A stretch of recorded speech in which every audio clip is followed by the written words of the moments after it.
Good morning, everyone, and welcome to Spotlight, brought to you by the Georgetown NAACP Branch number 5520. We are looking forward to talking about a lot of stuff today that you need to know regarding social justice, education, voting for midterms coming up on Tuesday, November 8th. Constitutional amendments are on the ballot. Did you know that? If you didn't, you're going to find out this morning. And of course, community happenings in Georgetown, South Carolina, and beyond. Good to have everyone here with us on this Saturday morning. Looking forward to your questions and comments right after this opening.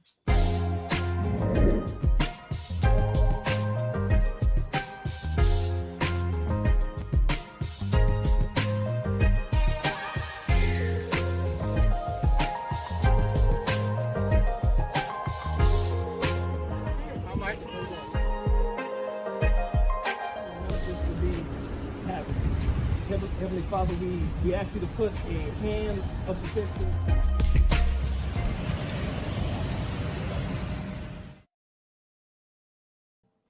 Well, we're back, folks, and I'm going to go ahead and get my co-host in with me.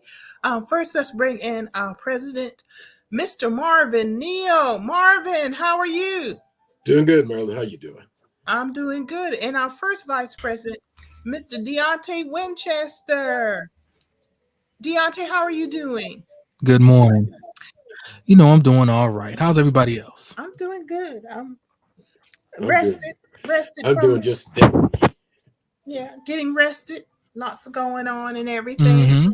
Mm-hmm. But doing good. Cannot complain. Good.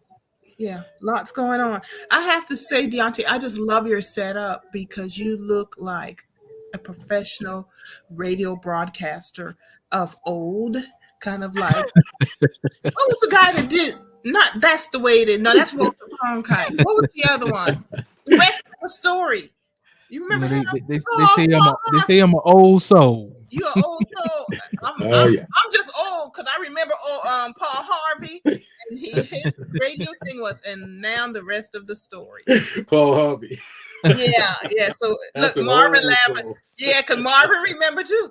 Thank you. Sitting up there listening. Well, before we move on, Ms. Marilyn, I just want to commend you and congratulate you for that environmental conference. It was awesome. I'm getting great feedback from it, and you did a real good job putting that together. Thank you. I appreciate that. We'll talk about that a little bit, Deontay, but thank you very much. It was enjoyable. Everything, good content, good information.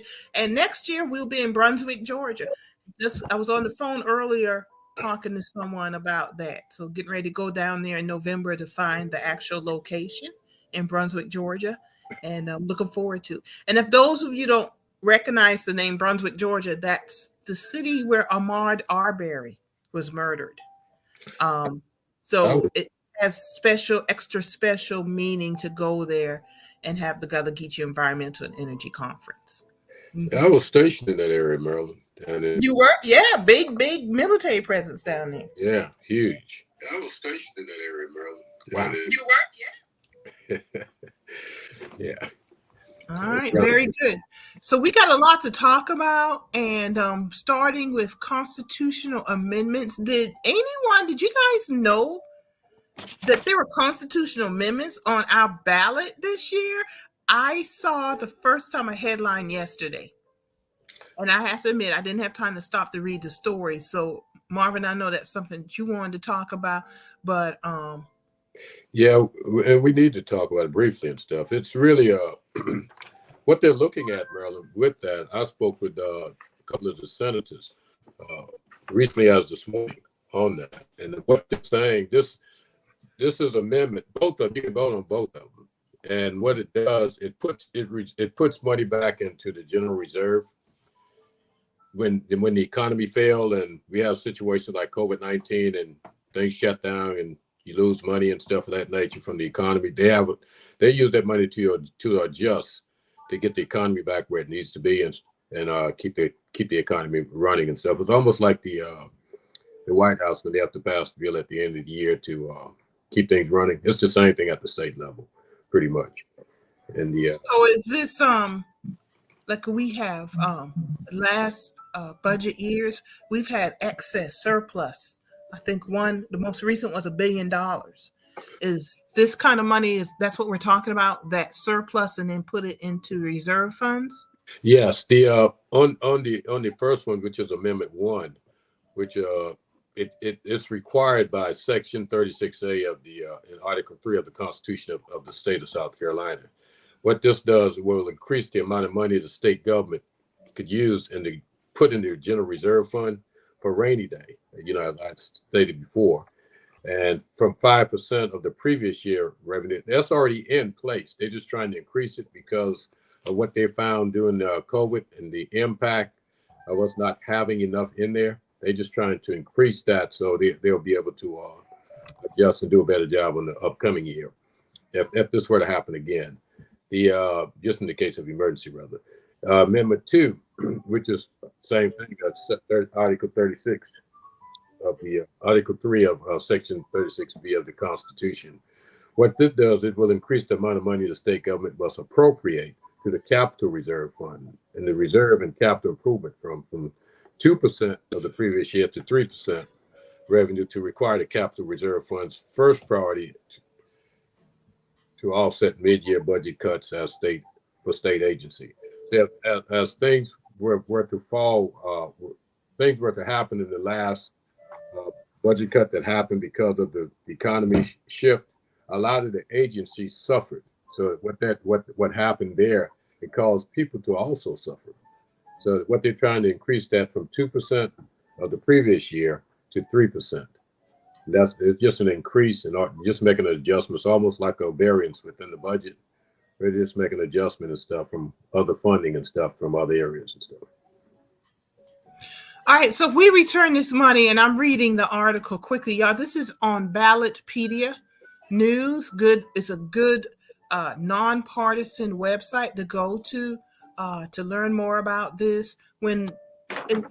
Probably getting a little bit too deep into it right now, but something to look into in the future is if any of these funds are returned to the general fund, can it be directed to our educational system? Yes. Okay, so this is why it's important to learn about these ballot initiatives, these amendment initiatives that are happening, so we can, in the long term, influence where money is spent. And that's why it's important that we get engaged in our government more than just voting, but actually learning about what goes on with our government. Anything else we need to know about these constitutional amendments? The thing is, you could vote on both of them. So both will be on the ballot. You could vote on both of them, and I would encourage people to vote yes. First, I would encourage people to just pull it up online and get educated on it and vote their conscience. I think it's a good thing. It's already there. There's nothing that we're doing new. It's just that we increasing it to just increasing the amount that they set aside. Right. Mm-hmm. All right, folks. I just put up take a snapshot of this website address and go to it to learn more. It's a nice little neutral website that just gives you the facts, so you know more about those constitutional amendments before November 8th. All right, very good. Good information to know. I'm glad you explained it. I saw it and I was like, what? It's not being put out. If you're not looking for it, you don't know it's even going to be on the ballot. And you will see this on the ballot and have no information about what you're voting on. Yeah, well, one thing about it, Senator Sabbs called me early in the week and we were talking about it. And he wanted me to make sure that we understood it, which is good and stuff. Rarely you get those kind of calls, but he wanted to make sure we understood it. So it impacts everyone, especially us. You see what I'm saying? So it's critical that we know what's going on and stuff. And so I called him back this morning to make sure I was clear on what was going on. And I'm clear on what's going on. So I would encourage people to vote yes on it. All right. So you heard it here. And as Deontay say, learn more, get informed. And this is the beginning. We're letting you know that it's there. There are 2 amendments. Now go out and learn more about those amendments and also make an informed vote when you do. But it does speak to a larger problem that we do need, to get this information out to more people, like we're doing, so more people are informed. So that's something that we need to talk about, folks, moving forward. And Deontay, you got anything to add to that? Nothing further. All right, very good. And the next topic we have our early voting is coming up. Absentee ballots, early voting's coming up. Um, you can request to receive your mail-in ballot now. Correct. And early voting starts on the 24th, this Monday. You know, my days are going off. This is Saturday. Yeah. So Monday the 24th, there are 4 locations in Georgetown County to go vote. The Andrews Recreational Center, Choppy Recreational Center, the Hazard Street, the main election commission office on Hazard Street, and call it the Waccamaw Neck. I don't know which one that is. I knew it. That one is on Waccamaw to Litchfield Exchange. Oh yeah, thank you. I knew it. My brain was short circuiting right there. Litchfield Exchange. So starting Monday through Saturday, because we get 2 Saturdays before November 8th, Tuesday, November 8th, to go vote in person at those 4 locations. So we encourage you folks, get it out the way, get in and vote. I understand Georgia is breaking records for midterm voting, and we need to let's beat Georgia. Let's beat Georgia for our midterm turnout with early voting and in-person voting and voting on election day. But Georgia's beating records, and it's just so important that we go vote. You no longer need a reason to vote early now. Yeah, it's a lot more people need to understand about that also, Maryland. And the thing is, don't vote in silence, because if you're voting in silence and things are happening to you, no one can help you. So when you vote, if something is going on, please report it back to us. I know the NAACP itself, we have attorneys that's going to be on the ground. We are communicating right now with the state and the national, and we will have people on the ground starting really on the 3rd of November. So we have sent forward some information. I've sent forward the information from our branch here and stuff, and for other branches and stuff that might be affected in the state because of past situations that have happened with elections and voting. So don't be silent. Open your mouth so you could get help. There's a lot of things on the ballot. Also, the time it's not just from the 24th. It's from the 24th through the 5th of November. We want to make sure people understand that. That's the time you will have that you could vote at any of those 4 locations. And the time is from 8:30 a.m. till 6 o'clock p.m. Make sure you understand that. And when you go there, make sure you understand what you're voting for. If not, there will be also some forums coming up, especially on the school board race and the other races. Get informed with the candidates in your area. And we'll go over that, I guess, further in the program, Maryland. But what's on the ballot, that affects us, people of color, is voting rights, healthcare, public education, climate protection, veterans benefit, Social Security, Medicare, women's reproductive rights. Those are the things that's our target that we are fighting for more than anything, because we could do nothing without voting rights. That's right. And it impacts everything. It impacts whether you're pro-choice or not. It impacts another brain fart. Social Security, Medicare, that's on the ballot, whether it's not on the ballot, but you got to listen to what these folks running for office, these candidates are saying. So voting rights, that's the underpinning of everything. So we need people to get out there and vote. Yeah. Another change to the voting process this year, individuals can only submit 5 absentee ballots. And there's also restrictions as to who they can be from. You must be a family member to that individual, and they must have some type of disability preventing them from doing so themselves. It's been made illegal now to submit absentee ballots from anyone who is not your family member or more than 5. So don't get caught up in that. It also speaks to why it's important to vote, because we need to get people in office to actually change that. But that's why it's important to vote. So we get folks in office so we can. And one thing about these laws and things, they can be changed and updated.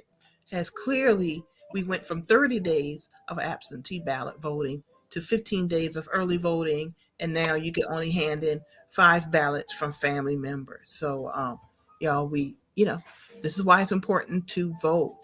And at the bottom, we have October 24th through November 5th is early voting, and the locations in Georgetown County where you can go. Andrews Rec Center, Choppy Rec Center, the main office in the city of Georgetown where the election commission is located, and Litchfield Exchange on the Waccamaw Neck. So y'all get on out and vote. Some other information regarding voting on Election Day, passing out information at polls.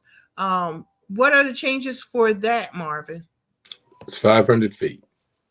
You can't be no closer than 500 feet from the polls now. And communicating with voters, you must be outside of the polling place.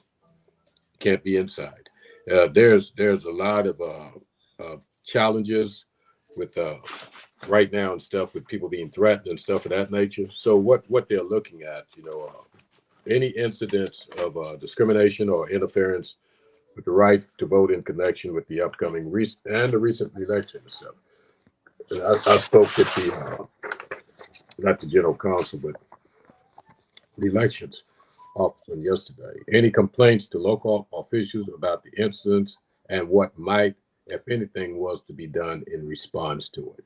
So how they're responding, you also from the election commission office, we've had issues in the past where situation was not responded to, but I think that has been changed with the new director there, and I'm pretty sure she handles things pretty clear. So I know that she was on Gab News and putting out information on Facebook also, which is a huge change. If you go to the Georgetown County Election Commission office now, go to their webpage, you could find anything that you need on that page. That is one of the most efficient office that I've seen in a long time. Most efficiency I've seen that office ran, or any office that I've heard about.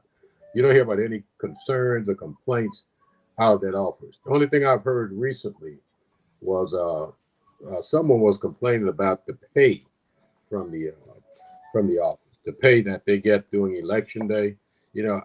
People need to really understand that voting and working on election day is a civic duty. It's a civic duty. That's a stipend, an affordable stipend. That's not where you get a 3% pay raise based on the economy and stuff of that nature. That you get that based on based on what is affordable to that office. And all offices do not work the same.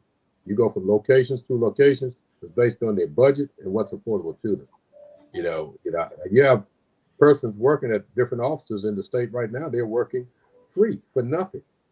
So let's make sure we understand that before we go getting crazy about 3% or 5% or 9%, whatever, and calling places, wondering if they're getting the right pay and all this other stuff.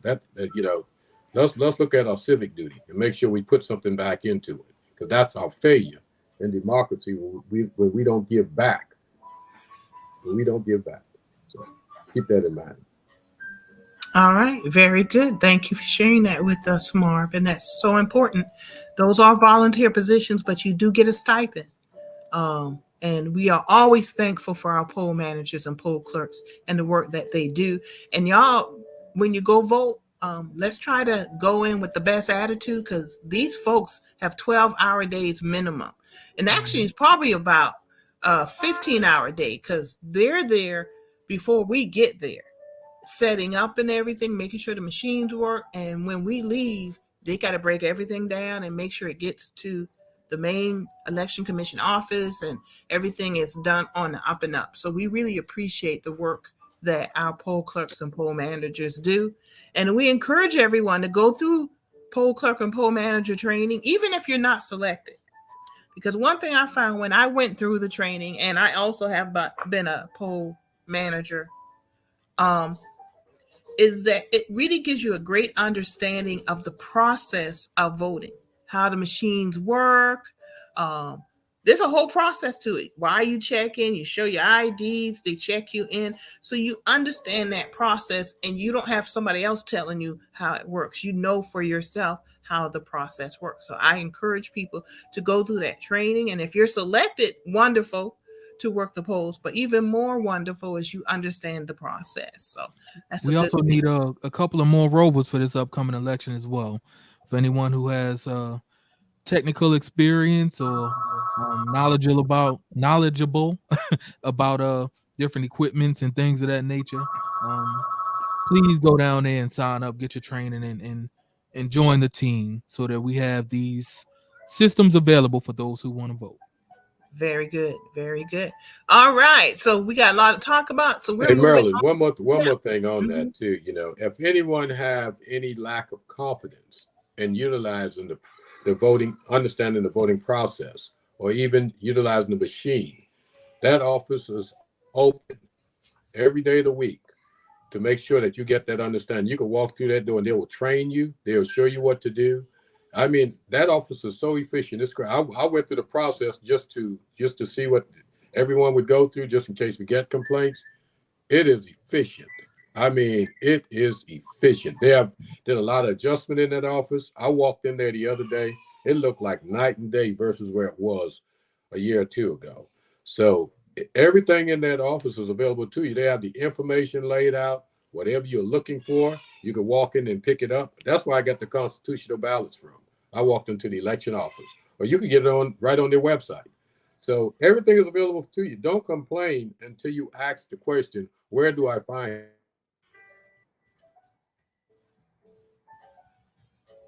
That's Shelf right. right by them. Just sit around the shelf right by them. So go and ask for the information first, because you don't have a complaint until someone say you don't have they don't have the information for you. You know, that's just being smart and intelligent about the process. So please let's keep all the noise down and not make it look like there's a problem before there's a problem. It's important that we do that because we have Deontay, it sounds like Marvin's new tablet is cutting out. But they are great though. Afra and Lee and those have that office running like a well-oiled machine, and it's Yeah, greatly appreciated. it really is. So thank you very much. So I'm gonna have to hop off, but before I go, you guys are gonna stay on and go through the list of very important topics. I just want to thank everybody for supporting Deontay and Marvin, the Gullah Geechee Environmental and Energy Conference, and Ebony and others who volunteered, who were speakers. And Deontay, I think you owe me a piece of paper. See, what happened was You best get it to me. That's all I got to say about that.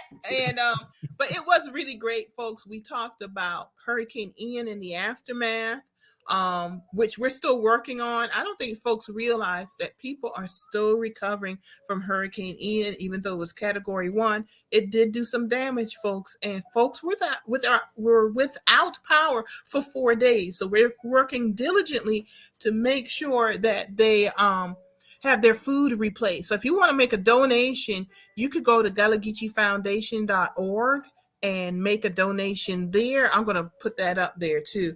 GullahGeecheeFoundation.org and make a donation. We talked about water quality, air quality, and we had the Maryville-Ashleyville Neighborhood Association do a pre-recorded video with a previous video from Nova PBS about their restoration of the wetlands. Critical to our natural resources, because if we don't have healthy wetlands, we don't have crabs, we don't have fish, things, because that's where the babies go. They go into the wetlands, into the creeks and the creeks, and they have their babies, and then they go back out and they become adults, and the circle of life. Then we eat them. And you know a lot about them crabs. That's a whole seafood industry. Yeah. But Marilyn, I just want to touch on that environmental energy conference. If you did not go to that conference, you missed a treat. I tell you, so much knowledge and so much information. I'm going to Brunswick next year to the conference, and it's great that you're moving it around because it's necessary. That's an impact definitely on the Gullah Geechee Seafood Trail, and just on communities itself, like, and just dealing with situation with right now the closure of Santee Cooper, the upcoming closure of that power plant, and how it impacts the community, and why the community needs to be involved, and why they have a say so, and how things happen even in closure of these plants, because a lot of time plants are vacated. Santee Cooper didn't do that at Grange and Conway, because I worked there also, and they have done a great job closing that plant down. But the continuous impact and inspection of that environment is critical to the community, because there's a lot of chemical that goes out, and these basins must be contained until things are clear where we could say, wow, we could breathe again. So let's make sure you stay on tune with what's going on with your environment and stuff. It's critical. And Maryland does a great job with that. It's critical, and I meant to mention this Saturday at the conference, but they shut down the Alaskan snow crab season. Were y'all aware of that? No, I did not. Because 1 billion snow crabs have simply disappeared. And it's not from over catching. Wow. It's from climate change. Wow. So what does that mean? That means the price of snow crabs will rise. It means people are out of business. And I think it's like a $10 billion industry. It's a huge industry for Alaska. What does that have to do with us? We are all impacted by climate change. Climate change is just not in Alaska. It's this entire globe that we all live on. Our groundwater tables are rising. The temperatures in the ocean are rising. It's impacting our blue crabs and fish here in the Atlantic Ocean. That's why Hurricane Ian was a much more powerful Category 1 than previously. Hurricanes are bigger and they're stronger. And that same disappearance of 1 billion snow crabs can happen here in the Atlantic Ocean with our fish and shrimp and crabs. They're studying it now, but they literally shut down the snow crab industry in Alaska. And we're all going to feel the impact of that. We want to mitigate the harm of climate change. It's happening now, but we're trying to lessen the worst impacts. And unfortunately, we have a very, very small window to get ahead of climate change and control the impact. It's going to happen, folks, at this point, but we're going to try to mitigate the impact. And that's why we do the environmental conference. And that's why we're out here talking about this all the time. And the NAACP has always been a great supporter. But yeah, they have literally have no idea where 1 billion snow crabs went. They just, yeah. So, Marilyn, do you want to touch on the application process for those that was impacted by the hurricane FEMA? I understand that the governor has supposedly sent the FEMA request to the White House. I don't know if this political or what, and they just waiting on President Biden to sign it. But my understanding that was released from day one and stuff. So I don't know what's really going on with that. I have some calls in and stuff. We expecting some response back. So could you just let them know? And we are working on it. You can go to disasterassistance.gov if you have received any physical harm to your house, if you have to go into a hotel, anything associated with Hurricane Ian and you need some help, go to disasterassistance.gov and fill out the application. What is happening, because South Carolina is still not officially declared a disaster area, the governor sent it up last week to the Biden White House. We're waiting on Biden to sign it. But you can still go ahead and get the application completed.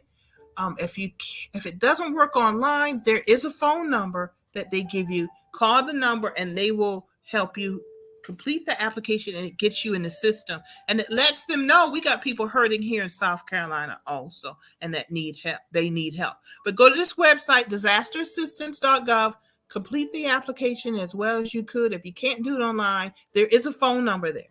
Call that phone number and they'll do it over the phone for you. If you need local help, we have a number, 843-790-4075, 843-790-4075. Call that number and we'll help you with disaster, get you on the list, and send your name forward also. I've been accumulating a list. I do have quite a few households that have been damaged.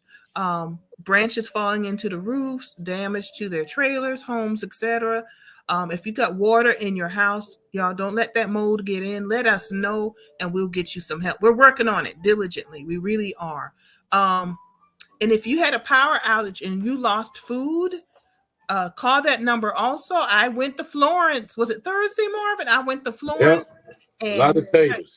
Yeah, got a lot of sweet potatoes that were donated. So we're going to be working. We're trying to get some trucks into Georgetown. We'll put them in boxes and we're going to do food distribution in the areas where people lost power for like 4 days and they lost food and they have to replace that food. And, for some folks, that's their food for the month. They don't have any more money to dig down and get more food. So we're trying to close that gap. If you need help with Hurricane Ian, call 843-790-4075. And if you've had any damage to your house, you don't have insurance, if you need to go to a hotel, they will reimburse you. The Gullah Geechee Corridor Commission is really working hard with this also because of heirs property. FEMA changed their rules. You could just take a utility bill to FEMA. Once we get them on the ground and you can prove that you've been paying taxes or you were paying a utility bill at your domicile, you can't prove that you're the owner, but you're proving that you pay the taxes or the utility bills, you can get some help. And that rule they changed because of heirs property. It was a real issue going on. So there's the website, there's the phone number. Give us a call, folks. And we're working hard to make that happen. And we're working hard to get some food trucks into Georgetown to help folks replenish their cupboards and refrigerators. All right. And I have a bunch of potatoes. So also make sure people understand that they should mitigate the damages also by putting a tarp over it or whatever. Yeah. They need to avoid further damage, because if you don't do that, even your insurance company will reject paying out a lot of times. So make sure, and even for food, check with your insurance company, because some of your insurance in the fine print, they reimburse you for food for outages in areas under disaster situation. Even when the power goes out, just under any conditions, they will reimburse you for food, because mine does. That's right. So save your receipts. Well, you don't have to save no receipts for USAA. You just call it in, and all they do is look at the timeline. They check with the electrical company, and they'll send you reimbursement for food that you have lost for a time period and stuff with outages and stuff. So FEMA says save receipts. Okay. Your insurance company may not, but if you buy tarps, if you had to replace food, anything that you had to spend some money on because of Hurricane Ian, save your receipts. And you can get reimbursement. We're pushing it, folks. We're pushing it from many angles to get FEMA down here working and everything. So, but just let us know. The more people we know need help, the more it helps us to get people down here to help. All right. And as soon as Biden signs it, it releases FEMA to come down and help us out. But yeah, and that's another check with your insurance companies. If you've been out of power for 3 or 4 days, you definitely should be getting some kind of reimbursement. Yeah. So, and that's it. And what else? Oh, Gullah Tours, Stays, and Experiences is now open at 123 King Street in Suite 5. Our colleague, Ebony Hughes opened it, and it is a retail shop filled with handcrafted, beautiful art, soaps, teas from Gullah Geechee creators. And we're excited that they're also a member of the Gullah Geechee Chamber. There will be a big grand opening ribbon cutting. We're planning that now. We don't have a specific day, but they're open 11 a.m. until 4 p.m. Monday through Friday. And if you want to go down there and support that business, please do, because wonderful handcrafted jewelry, just a whole bunch of good stuff, pretty stuff too. So food seasonings. Thank you. Seasoning, lotions. I was in there already. I was at the opening the other night. I mean, it was off the chain and stuff. Nice areas. I took a lot of pictures and stuff. Yeah, and you can rent an electric scooter, and you get your safety helmet and the elbow things. That I don't. You help me out now. The elbow safety things. Yeah. And You can do a self-paced Black History tour. We're going to be working out of there, the Gullah Roots Tour Company with Steve Williams. There's videos and stuff. Yeah, this is Georgetown Gullah Geechee heritage is on the move. It really is, and I want What about the Harry to Tubman? say that again. What about the Harry Tubman? The Harriet Tubman Journey to Freedom Monument is coming August 1st through October 31st, 2023. We are getting ready to kick off our fundraising efforts. We have to raise about $110,000 because it's not just a monument, but we're going to have Natalie Day's, her one-woman show about Harriet Tubman. We're going to have the Gullah Traveling Theater come in, and they're going to do their big production with music and everything. And then we're going to have a big vendor village with the artists and everything and creators. And we also have a stakeholder committee where we want community organizations and individuals to host events throughout the county for those 3 months. So we want not only the Gullah Geechee Chamber Foundation to host the Harriet Tubman Monument, but we want the entire community to benefit. Small businesses, community organizations can host different events, and we're going to include that in the entire marketing plan because we want not only our locals to come and enjoy the monument and the surrounding events, but we want to bring visitors in to learn more about our Gullah Geechee heritage. James Bowley, Harriet Tubman's great nephew who lived in Georgetown and was a huge leader, and Harriet Tubman's connection to Georgetown. So we're looking forward to it August 1st through October 31st, 2023. We're excited about it. And Georgetown Business Association, Georgetown County Chamber, the school district, Georgetown County Government, Georgetown City, who else? Pawleys Island, Litchfield Beach Business Association, Brooklyn Gardens, all involved. Yeah, they're all, Pawleys Island Civic Association, they've all been invited to participate in this event. This is going to be a big event for Georgetown, 3 months. And we really want our small businesses to benefit, and we want our children to benefit because we're going to have a lot of educational programs too, working with the school district. So we're very, very excited. But Marilyn, one more thing on food distribution, the Village Group in Plantersville is having a food distribution as we speak right now at Plantersville Elementary School until it's gone. So make sure we put that out also and stuff. It might be some food still there. It should be, but go out and check, because food is essential. Yes. I have 3 grandbabies here, and my trash can filled up every day. And usually when me and the wife here, it's once a week. So, we might have to visit the Village Group ourselves and stuff to recover some of our damages from the grandbabies. Yeah. So we're trying to help our neighbors, not only in Plantersville, PD, Browns Ferry, North Santee, Sampit. People were hit. I think, rightfully so. Florida needs a lot of attention. They are really just wiped out. A lot of over 100 people dying. Just whole towns just wiped out. But South Carolina was impacted also. So has neighbors, family, friends. We also are pushing for help also. I think we did everything that I need to cover right now, guys. Thank you. Appreciate it. I'm going to let y'all wrap up the show. There's a lot to talk about. Thank you, everybody, for allowing me to come into your household every week. And then tomorrow on A Gathering Place is Victoria Smalls, Executive Director of the Gullah Geechee Cultural Heritage Corridor Commission, because next week we're having the new office opening in Beaufort. So I'll be down in Beaufort on Saturday for the office opening. And I'm excited that I received my letter confirming, I'm trying to find it, that I am a member of the commission now. And it was really special because Deb Holland, the first Native American chair, is it department chair of the Department of Interior, signed it. So, Gullah Geechee, we Native American too. So to have that signed with her signature, yes, I am going to get it framed. But Marilyn, that is huge because you are Native American also. You in Ebony. It's deep in your roots. So it hit me. I got that letter. Yeah, it really did. Yeah, it really did hit me when I received that letter. To see that, it just really hit me. So Yeah, yeah, it's pretty cool. indeed. It really is. All right, guys. Thank you very much. I'll see you later. Thanks, Deontay. Appreciate it. All right, take care. And don't forget that piece of paper. I'll see what I can do. All right.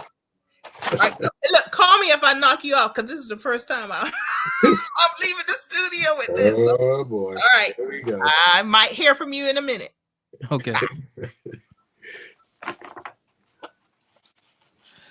So, Mr. Neal, a lot going on with elections. Let's go over a little bit more just about what the voters can expect.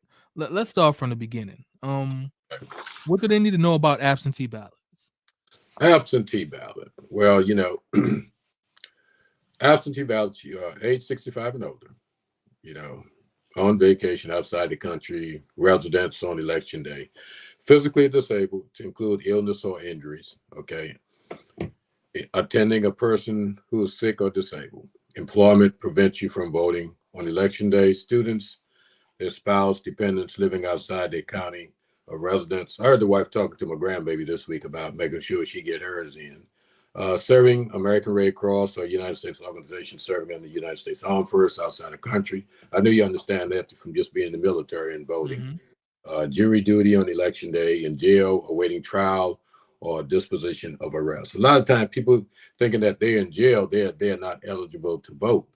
That don't keep you from voting. If you are in jail and you have not convicted a felony, or you just sitting there waiting on a trial and you were actually accused, you have not been convicted yet, you need to go ahead and vote. And if you have finished your sentencing and been released, you're authorized to vote once it's completed, once your sentence is completed and your probation. So, and how you file for that again, you just go to the election office and you submit for a new registration, and the process will start working from there. They'll tell you exactly what you need to do. All this other stuff, but these 10,000 pages, it's not all about that. The process is simple. Go to the election office in your area and submit for a voter's registration card, and the process will start from there. And that's important because a lot of people don't know that. Even if you have served time, if Yep. you are not on papers right now, you can have your voting rights restored. Yep, that's a fact. Also, serving as an elected official, poll manager, or poll watcher on election day, you could submit for absentee ballot. Admit to a hospital as an emergency patient within 4 days of the election. Death of a funeral family member within 3 days of election. Do not want to vote on Saturday for religious reasons. Saturday elections only. So all those things is reasons why you could vote absentee. So I don't see any reasons why you can't vote absentee ballot. Because there's a lot of opportunities there. But don't get that confused with early voting, which starts on the 24th. Anyone could vote without an excuse starting the 24th at those four polling places: Andrews, Choppy, Recreation Center, 303 North Hazardous Street, which is the voters registration office, and the Litchfield Exchange in Litchfield and Polly's Island. So those places, you could go any one of those places. I don't care where you are in the county. If you're passing by it, you could stop and vote. You don't have to be a citizen or a registered voter in that area. You could stop anywhere in Georgetown County at those 4 locations and vote starting the 24th of October through the 5th of November. We've got a couple of Saturdays in there as well, right? Oh yeah, we got 2 Saturdays in there, the 29th and the 5th of November. Okay. So let's talk about some of the changes to being able to give away food and water while you're in the lines waiting to vote. All of that is so sticky. If you definitely can't do it on election property. But one thing we must understand: if you're on private property, you give away what you want to give away. Like we did at the election office in Georgetown. We were on private property or business property. You can't be on public property and give it away, or on property of that election office and stuff within a certain footage, which is 500 feet. So make sure that you understand that. Don't be going up there thinking you can do things the old ways, because there's folks sitting and waiting to put handcuffs on you, and it's a serious, serious crime now. Okay. What are some of the consequences of elections? Oh boy, some of the consequences of election. Let's start with voting rights. Mm-hmm. People we put in office right now, we still fighting for a voting rights bill. You know, that's the George Floyd bill. You know, John Lewis, you know, bled and died consistently. Dr. King, you know, these folks marched. Edmund Pettus Bridge, still fighting for that same voting rights, that bill Mm-hmm. that we're still fighting for. You know, it's just treacherous. Healthcare is on the ballot right now. That's the consequences of voting. Who you put in office matters. Public education, whether it's privatized or public education, charter schools, whatever, where your money go into education matters. It's who you put in office. You know, climate protection. You know, coal is going away. All those things is a part of climate change. Coal and these based on the environmental energy conference, just that we, you know, we're present on last weekend. So much involved there.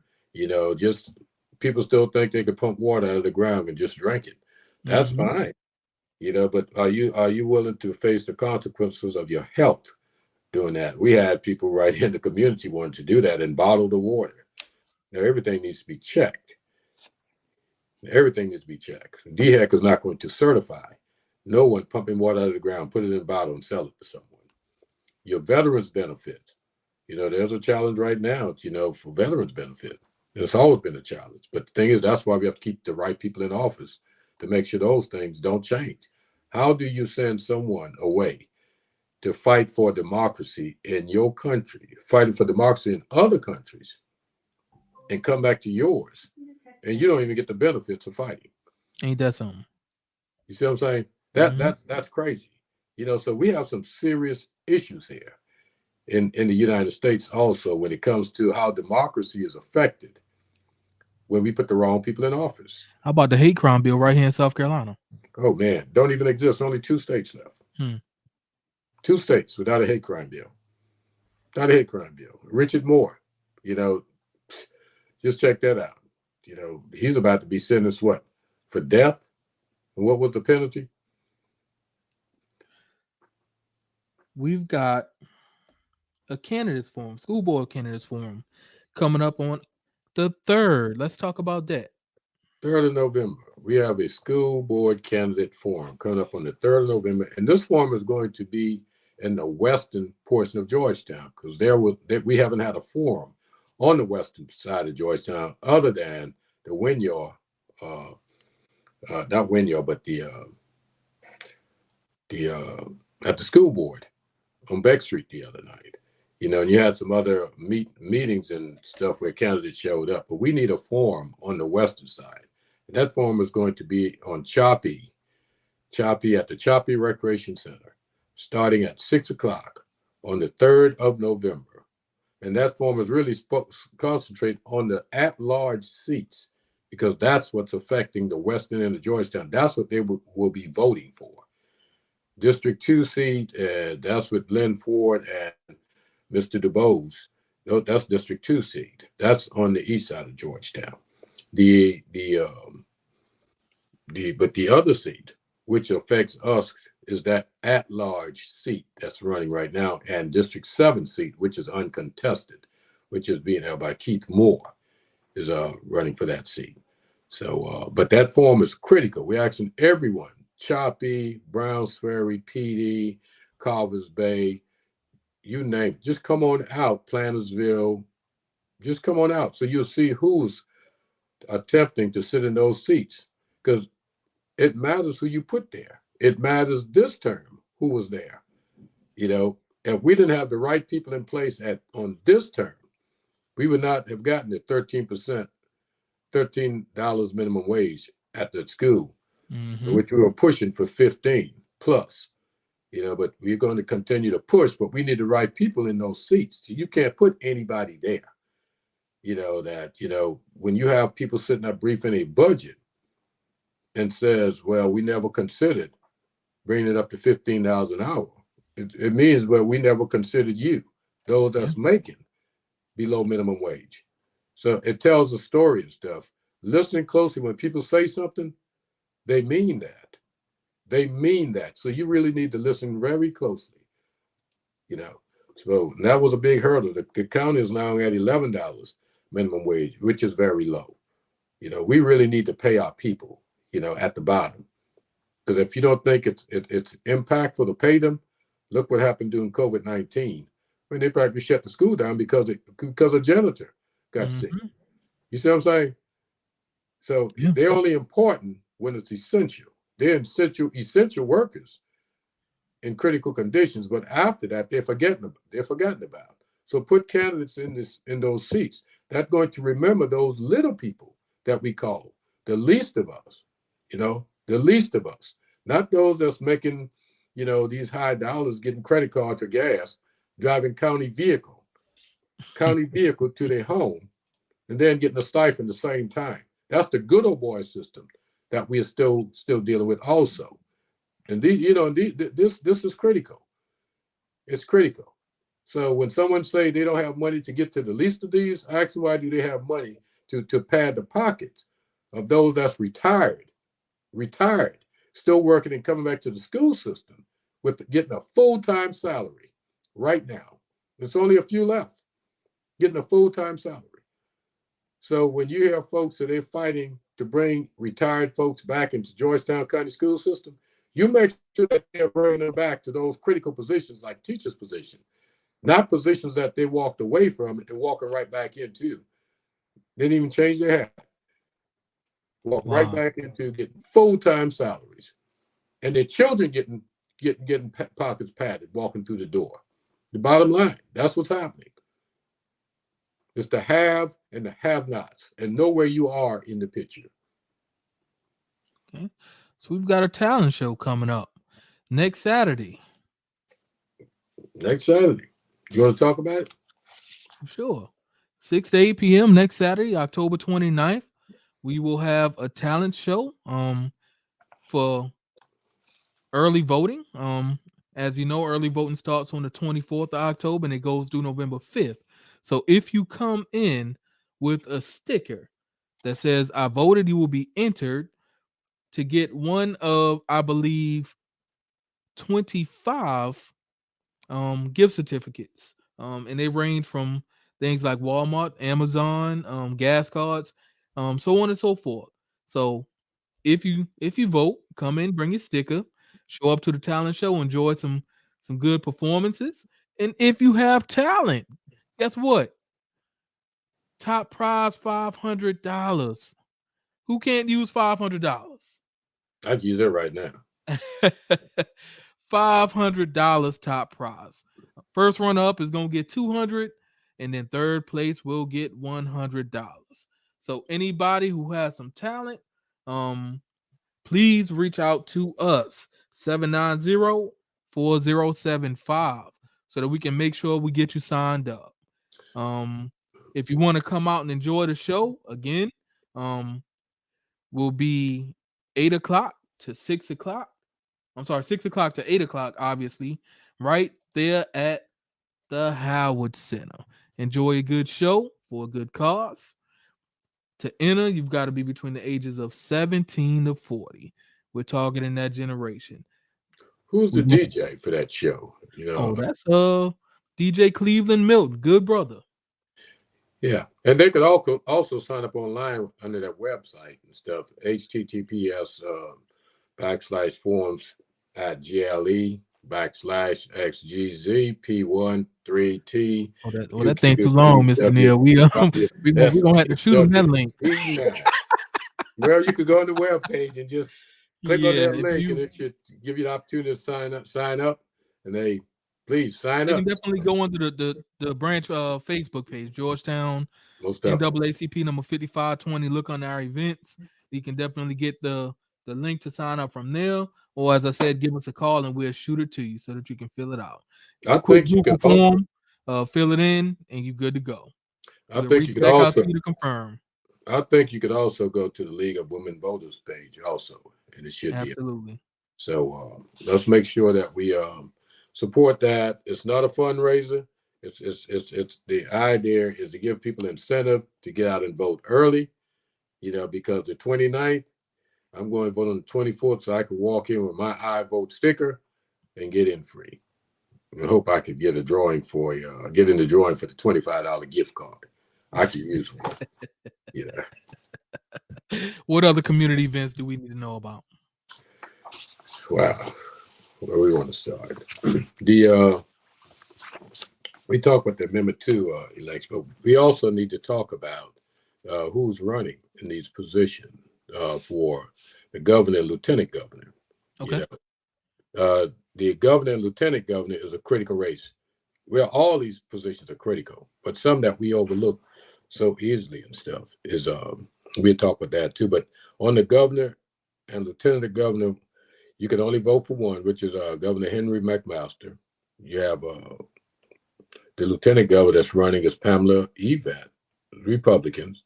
You have Democrat Bruce Reeves, and Libertarian Bruce Reeves and Jessica Eldridge. They are Libertarians.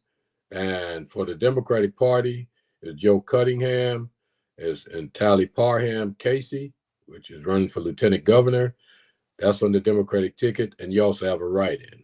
The Secretary of State, you have Mark Hammond, which is a Republican. You have Ramonda Peggy Butler, which is a Democrat. Then you have a write-in.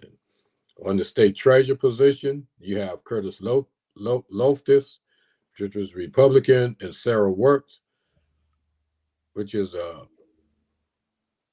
has alliance here. Okay. Which is the state treasurer position. Attorney General, you have Alan Wilson, which is Republican. Then you have a write-in. Comptroller General, you have Richard Ekstrom, which is a Republican. The state superintendent of education, which is a critical race. You have Patricia M. Michael Green, who's running in the Green Party. Then you have Ellen Weaver, which is a Republican, and Lisa Ellis, Alliance, and Lisa Ellis also Democrat. Let me remind you about that ticket. You have Lisa Ellis on that ticket twice, which she is a part of two parties, which is the Alliance Party and the Democratic Party. You can only vote for one. You can't vote for her twice. You can't vote for the Alliance and the Democratic Party. So, but when you vote, just make sure you vote for the one that pertains to your needs. Okay. Real quick, before you move on from that, let's touch on this because I'm unsure that everybody isn't going to understand this. The governor and lieutenant governor are not on the same ticket. They voted for individually.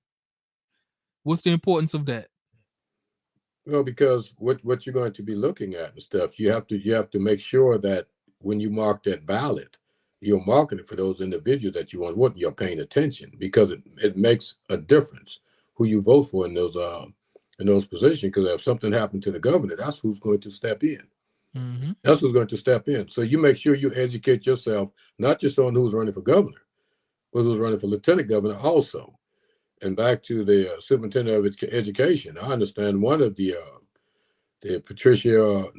Ellen Weaver, who's running and stuff, she is not even qualified yet. I think she's trying to get qualified while she's on the ballot, which is required to have a master's in education, a master's degree. Mm-hmm. And I understand she's going to Bob Jones University trying to get a master's. That's what I understand now. Okay. Yeah, so people need to pay attention and read up on these individuals and stuff, get educated on them. So that's a critical be able race. to apply for the job and get qualified later, ain't it? Well, some can do that. Some can do that. President Trump put his children into the White House. Now everybody is running from being convicted of a crime. It's amazing. So unqualified people should not be in place. Bottom line, know who you're voting for because there's an impact. There's an impact. An election have consequences, and we are paying a price now from an insurrectionist president that caused reap havoc on the democracy in the United States of America. So make sure you know who you're voting for, because you're what you eat. You know, come down to the Commissioner of Agriculture. You have Chris Nellum, who's a U.S. citizen. David Edmund is the Green Party, and Hugh Weathers is the Republican. I met Chris Nellums, and that guy is off the chain. He is off the chain. I met him at the NAACP convention. He came in and did a demonstration on why he is running for the Commission of Agriculture. And I didn't know it was that much money in the Commission of Agriculture, you know, and the impact it has on community and having someone in place. That money is divvied out based on who you have in place. So be careful and read up on those guys, because he is talking a lot about the hemp plants and the impact on bringing in hemp. And, you know, and you talk about environmental destruction and stuff like that of trees and stuff of that nature, how you can retain those trees, because trees absorb carbon dioxide. That's what it does. And that's critical. So as we cut trees and pour a slab of concrete, there's no replacement. And some of these positions we don't think twice about, but they affect us so much. So much from a health standpoint to everything else. So that's why I go to all these conferences and stuff. And the U.S. Senate race, which is Tim Scott, which is Republican, and Crystal Matthews. That's a critical race. Election have consequences. You know, U.S. House of Representatives, District 7. You have Russell Fry, which he ran against what's the guy named there? Tom Rice. Mm-hmm. Tom Rice. He's the Republican that's going to be running against Darrell Scott, the Democrat, in this election. So know who you are voting for. The House of Representatives, District 103, is Kyle Anderson. He's running as a Democrat. He do not have an opponent. Georgetown County District 7, you have David Ballard, a Republican, who's running against Louis Morant, a Democrat. So, you know that he's know that who you're running for, and that's a critical race also. Papa, bye. Bye. We about to go. Okay. This is why I need to go to the food bank. Come on, let's go. So that's why, you know, Louis Morant is a Democrat in that race, and David Ballard is Republican. Louis Morant is black, and we need to make sure we understand that. You know, the Soil and Water District Commission. You have Marty Avant, a nonpartisan, and Morris Johnson. He's running as a write-in. So, okay. And you have to write him in. You know, he put his name out the other day that he is running. Morris Johnson. Morris Johnson is a former NAACP president for Georgetown. He served in that position prior. He was sick when the ballot came out and didn't get a chance to register to sign up to vote. So he's going as a write-in this time. School board at-large seat, we have Michael Farrell, who's running nonpartisan. Robert Cox, nonpartisan. Kathy Fadon Anderson, nonpartisan. Make sure you look at the background of these people. You have Michael Farrell, who's a former principal of Georgetown High School, and he's now serving on the school board. You have Kathy Fadon Anderson, who ran in the special election at the resignation of Mr. Jim Dunn. He ran against with Mr. DuBose in that special election and won. You know, and she's a former school teacher of 31 years, I think she said. Then you have Robert Cox, who's a former he was the building inspector for Georgetown County. That's who's running. Robert Cox, he was a building inspector. Then you have the write-in. School Board District 7, you have Keith Moore, who's running unopposed for the first time. That's the area Dr. Lance have not petitioned to run again. So that's a huge seat to fill.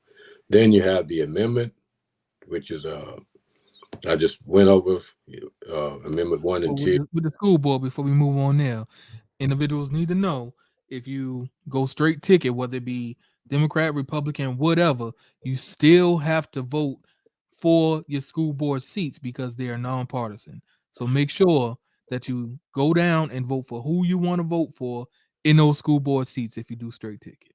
Most definitely. Those school board at-large seats, you have to make sure that you go down and pick 2 people out of that at-large seat of the 3. You have Michael Farrell, Robert Cox, Kathy Fadon Anderson.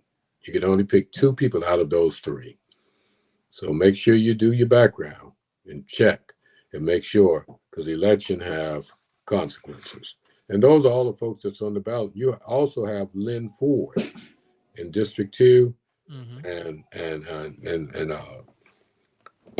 Scott DuBose in District 2. He ran the last time. I think he ran on critical race theory. That was the guy that, I guess he gonna take that to District 2 now. So. We had Miss Ford on last week. If anyone wants to go back and see a little bit about her platform, we're going to invite everyone else to come if they so choose to and speak a little bit about their platform as well moving forward. Well, our platform was always open, Deontay, and Ms. Ford requested to come on. If anyone else wished to come on, we are open to them coming on. So that door is open.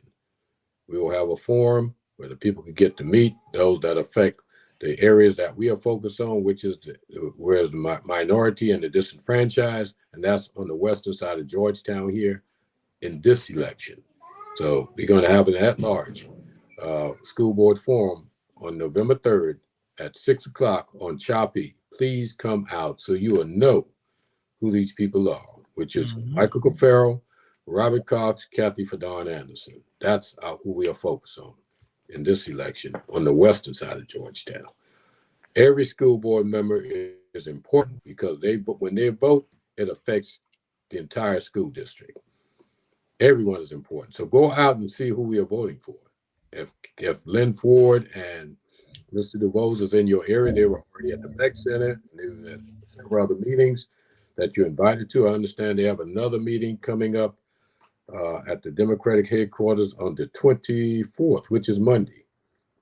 That's what I understand, at 6 o'clock. So you'll get the opportunity. Anyone in Georgetown, you want to see who you're voting for, go out and see what's going on.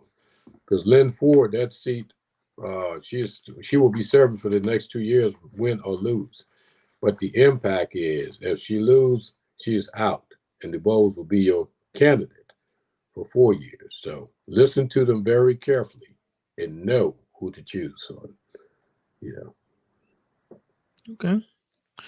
What else do we need to know about community events upcoming? Well, we have the make sure we have folks that's coming in to really pay attention to what's going on in this election. We have some attorneys going to be on the ground, most definitely. So, and there will be numbers. We'll put them online and stuff where you could call, because the election have consequences. And there's also, you could go on scvote.gov and report also, but we will have attorneys on the ground during this election in the different counties of Georgetown, especially Georgetown. And the thing we have to do is challenge your difference at the ballot box. If you have a difference there, challenge it. There's nothing wrong with that, but do it peacefully and follow the guidelines. Do not interfere with those elections. When it's clear, when you can speak to the poll clerk, call it to the side and state your business and move out. Don't get loud, because the poll clerk have power over everybody in this election. You can get loud and they'll pick up the phone, call the police, and the police have no other alternative but to arrest. Not sit there and play buddy like they did in that election in Andrews when Raymond Newton went in and affected that poll clerk. I understand that police officer was gone too. He removed himself. The number 2, you do not accept intimidation and do not be bullied. Please report, get the name, and find out. Do not be taking pictures in these polling places. That is illegal. But you get the name of those that's trying to bully or intimidate you during this election or intimidate anyone, get the name. Remember, you can't steal democracy. It's only paused until the next election. So you always have a means to come back and fight again. Because you didn't win this time, go back the next time, because your vote will count. Eventually, you'll get there. Like we say, organize, rally, protest, and vote for your differences at the ballot booth. That's where we do it at. Changes come at the ballot booth. There you go. Thank you for joining us at Spotlight, brought to you by Georgetown NAACP number 5520. Final thoughts, Mr. Neal? I remind you, as W.B. Du Bois said, now is the time and the accepted time, not tomorrow, not some more convenient season. It is today that our best work can be done. Our best work can be done. So I invite every one of you to help us in this work and join the NAACP of wherever you are, wherever you listen at. Join the NAACP because there's a lot of work being done. Right now, we're in the mix of helping folks with housing assistance, eviction, prevention, food stamp, SNAPs, whatever. Come and see us. And you can dial that number, 843-790-4075. We open from Thursday through Saturday. We keep on someone permanently in Georgetown at 1001 Front Street in Georgetown. So give us a call or come by and just see us Thursday through Saturday. We will always have someone at 1001 Front Street in Georgetown. We will be in the other areas of Williamsburg County also, and also we will be in the Johnsonville area coming up. Andrews, there's a clinic there also. Funding was just restored, and they will be there also on Main Street in the community service building there. All right. Vote, vote, vote, vote, vote. Early voting starts on the 24th, Monday. Andrews Rec Center, Choppy Rec Center, Hazard Street right there at the election office, and Litchfield Exchange. You don't need to live in that area. If you're in Georgetown County and you're registered to vote in Georgetown County, you can go to any of those locations to cast your ballot. Don't forget to support our talent show on next Saturday, October 29th, starting at 6 p.m. at the Howard Center. As we always say, we love you all. Continue to love yourselves, and we out. Thank you, Deontay. God bless you.